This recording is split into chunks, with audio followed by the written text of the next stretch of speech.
Seigneur regarde pas le moment quand il nous donne des révélations. Et comment t'expliquer?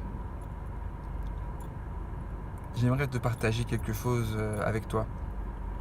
Que souvent, on est perdu. On se sent perdu. Et c'est pour ça que Dieu a permis de nous positionner dans une situation parfaitement équilibrée entre l'infiniment grand et l'infiniment petit. Où on est complètement perdu, plus on cherche dans l'infinité de l'univers et plus on se perd. On s'y noie, sans aucun point d'ancrage, aucune référence, ni haut, ni bas, ni hauteur, il n'y a rien sur lequel on peut se baser, aucune base solide. Puis plus on rentre dans le plus petit, l'infiniment petit, on trouve toujours plus petit, plus loin. Et on se dit, mais ça n'a aucun sens. Et l'homme se trouve exactement à ce carrefour, à cette distance parfaite, où il n'a aucun repère sur cette planète, perdue dans l'univers, au milieu d'une galaxie démesurément extraordinaire. Et le fait que nous n'ayons pas de repères, c'est afin que nous ne regardions pas à nos pères, mais à notre Père, qui est notre repère. C'est à lui qu'on doit tourner nos regards et vers nulle part d'autre.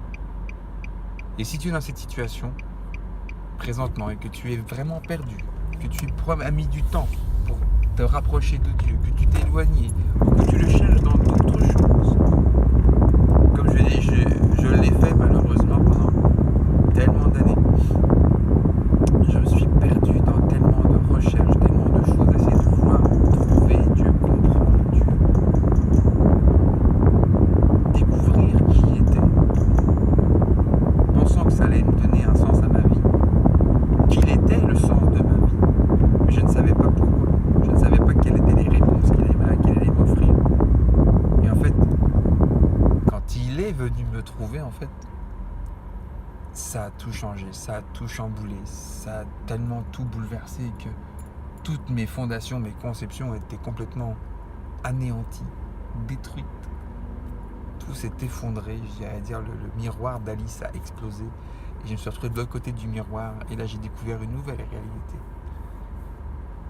qui n'a fait que confirmer certaines choses que je pensais et que je croyais, mais dont la profondeur dépassait tout ce que je pouvais imaginer. Et paradoxalement, c'est devenu d'une simplicité, d'une limpidité tellement waouh, avec la vraie signification de la vraie connaissance et la découverte de l'amour, qui est vraiment la substance de tout. De la même manière que Jésus répond vraiment à toutes les questions fondamentales de notre existence, étant le chemin, la vie et la vérité, qui répond exactement aux trois questions fondamentales de l'homme et de sa place dans l'univers en tant qu'identité et en tant qu'être mortel, et sa condition et le pourquoi des choses.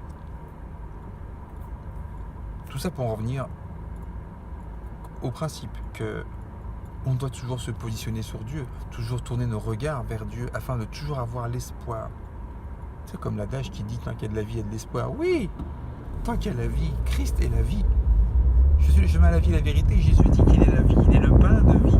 C'est tant qu'on est en vie, tant qu'il y a de la vie, tant qu'il y a Christ, il y a de l'espoir en toutes choses, de l'espoir en la résurrection, de l'espoir dans les êtres humains, de l'espoir dans un futur possible, un futur proche, dans les promesses, un espoir, une espérance. La foi et l'amour produit la foi. On en revient toujours à ces choses et je te rends grâce, Seigneur, pour ces révélations, que tu nous vas aller de creuser encore plus loin et de nous affirmer encore plus. Parce que, tel un enfant, je sens que quand j'étais enfant, je m'achetais des baskets et dès que j'avais une nouvelle basket, je courais tellement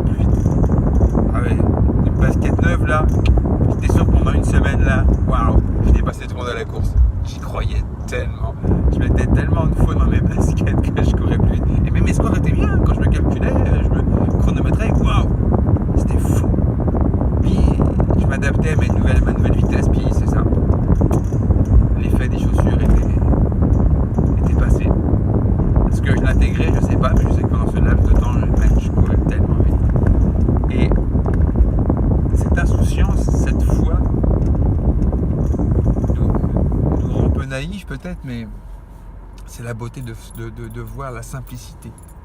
Parce que j'aimais mes chaussures, je les avais choisies. Donc j'avais une volonté de choisir et d'aimer quelque chose et de mettre ma foi là-dedans et de développer une relation avec mes chaussures. Ça peut paraître étrange. Et tout comme Dieu nous choisit et veut une relation et d'amour et il veut qu'on aille plus loin, il veut qu'on se dépasse avec lui. Et c'est là cette relation de foi et d'amour. Dieu veut qu'on se dépasse, qu'on aille au-delà, qu'on découvre nos capacités, qu'on aille au-delà. Tout en restant dans l'humilité et le respect. Sans orgueil, toujours à se donner pour l'autre, toujours à avoir le meilleur, à s'offrir constamment, à toujours élever l'autre au-dessus de nous.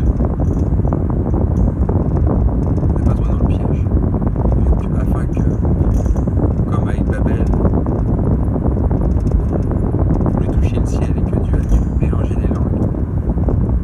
Par trop de connaissances, trop de sagesse, trop de connaissances, c'est ça. L'orgueil est monté dans la connaissance. Et c'est ce qui s'est passé, et c'est là que ça a chuté. Pour éviter qu'on chute, garde toujours tes yeux fixés sur Dieu, sur le Seigneur. Et sois toujours reconnaissant quoi qu'il arrive. Quoi qu'il arrive. Sois béni. Je t'aime.